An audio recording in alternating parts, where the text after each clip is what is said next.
Kalimat ini sangat sering kita temui di kalangan masyarakat awam. Entah itu berupa pertanyaan, atau berupa menguji, atau berupa ejekan. Dan bahkan tidak sedikit orang yang menyesatkan. Mereka beranggapan bahwa tasawuf ini lahir dari Syiah. Dan adapun yang berkata bahwa tasawuf ini bukanlah ajaran Islam.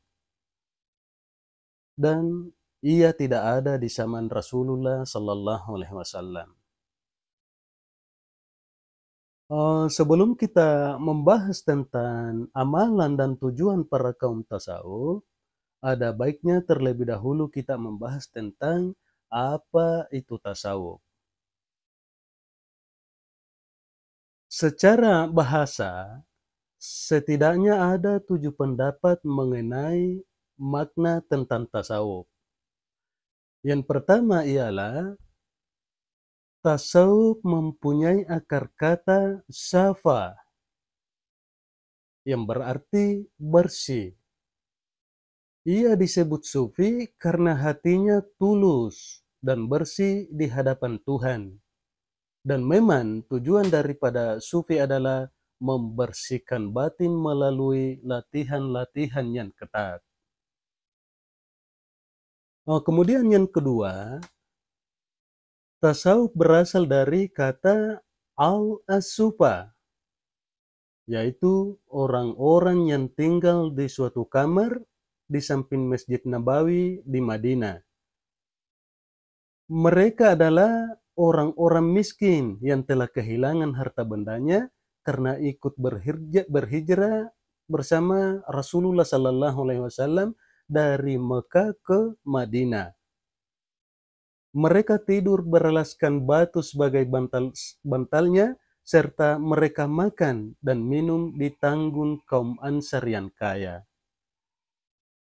Akan tetapi meskipun mereka miskin, namun mereka pejuang fisabilillah untuk mendekatkan diri kepada Allah Subhanahu wa taala. Jadi pengertiannya ini itu menunjukkan bahwa praktek-praktek tasawuf sudah ada sejak di zaman Rasulullah Sallallahu Alaihi Wasallam. Nah, kemudian yang ketiga, tasawuf berasal dari kata sophos. Kata ini berasal dari Yunani yang memiliki arti hikmah atau bijaksana. Sekilas memang ada hubungan antara orang sufi dan hikmah karena mereka membahas suatu masalah berdasarkan pembahasan yang filosofis.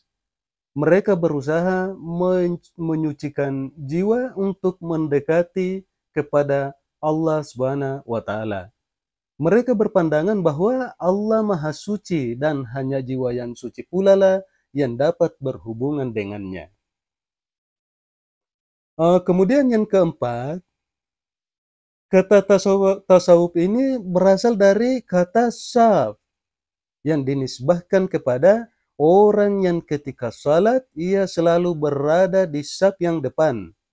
Alasannya adalah orang yang berada di saf pertama mendapat kemuliaan dan pahala dari Allah.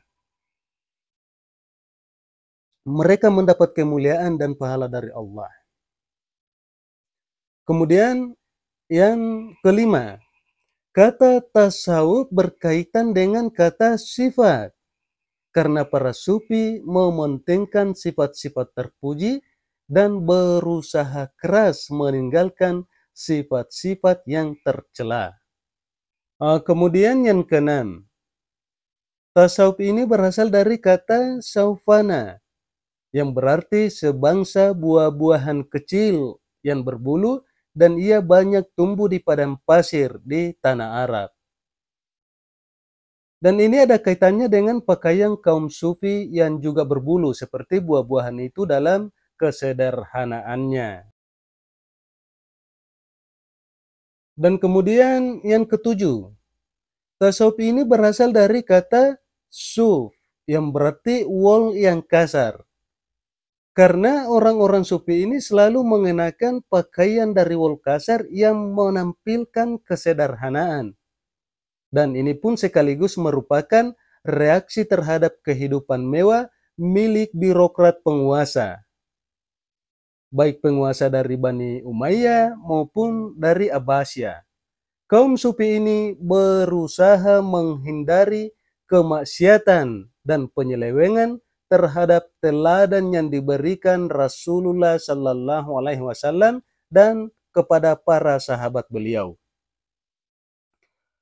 Mereka mengasingkan diri dan tekun beribadah serta lebih mengutamakan kesucian jiwa. Kaum ini muncul pertama kali di Kufa dan di Basra. Di Kufa dikenal sebagai tokoh sufi As-Sauri, kemudian Abu Hashim dan Jabir ibnu Hayyan. Sedangkan di Basra terdapat sufi dengan corak yang lebih ekstrim seperti Hasan Basri. Kemudian dari ketujuh pandangan itu, banyak yang diakui kedekatannya dengan masa sekarang adalah pandangan yang terakhir tadi, yakni tasawuf berasal dari kata suf. Mereka yang mengakui ketujuh pendapat ini antara lain ialah Al-Kalabadi, As-Suhrawardi, Al-Kusairi, yang meski dalam kenyataannya tidak semua kaum sufi mengenakan kain wol. Dan kemudian secara istilah, pengertian tentang tasawuf ini dibagi menjadi 3 bagian. Yang pertama ialah berdasarkan tentang fitrahnya. Menurut Abu Husain An-Nuri, Sufi adalah kelompok kaum yang memiliki hati bersih dari segala keburukan yang diperbuat manusia dan bersih dari penyakit batin, serta bebas dari segala bentuk syahwat, sehingga mereka berada di barisan yang pertama dan mendapat derajat yang tinggi serta kebenaran. Ketika mereka meninggalkan apa-apa yang selain Allah, maka jadilah mereka orang-orang yang tidak memiliki dan tidak dimiliki. Kemudian adapun menurut Syekh Al-Junaid, tasawuf adalah menyucikan hati sehingga tidak ditimpa oleh suatu kelemahan. Ia melenyapkan sifat kemanusiaan dan menjauhi segala keinginan nafsu. Sedangkan Zunnun al-Misri beranggapan bahwa sufi adalah orang yang tidak menyusahkan bagi dirinya dari segala permintaannya, juga tidak menyusahkan dirinya dari ketiadaan.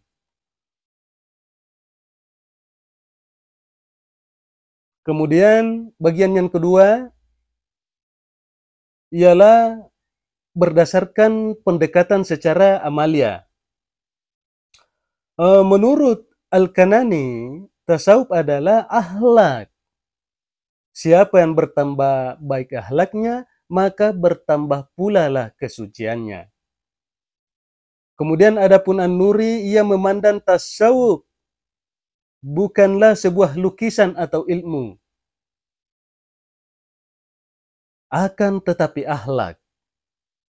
Karena seandainya tasawuf merupakan sebuah lukisan, maka tasawuf akan dapat digapai dengan dasar kesungguhan. Dan jika tasawuf merupakan ilmu, maka tasawuf akan dapat digapai dengan belajar. Akan tetapi tasawuf digapai dengan akhlak.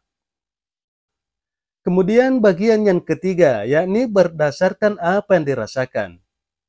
Pengertian tasawuf dalam hal ini adalah orang yang sudah memasuki dunia sufi harus mampu menggerakkan jiwa pada kegiatan-kegiatan tertentu untuk mendapat suatu perasaan yang berhubungan dengan Allah dengan berbagai cara, misalnya seperti memperbanyak amalan-amalan yang telah ditentukan oleh Allah dan Rasul-Nya.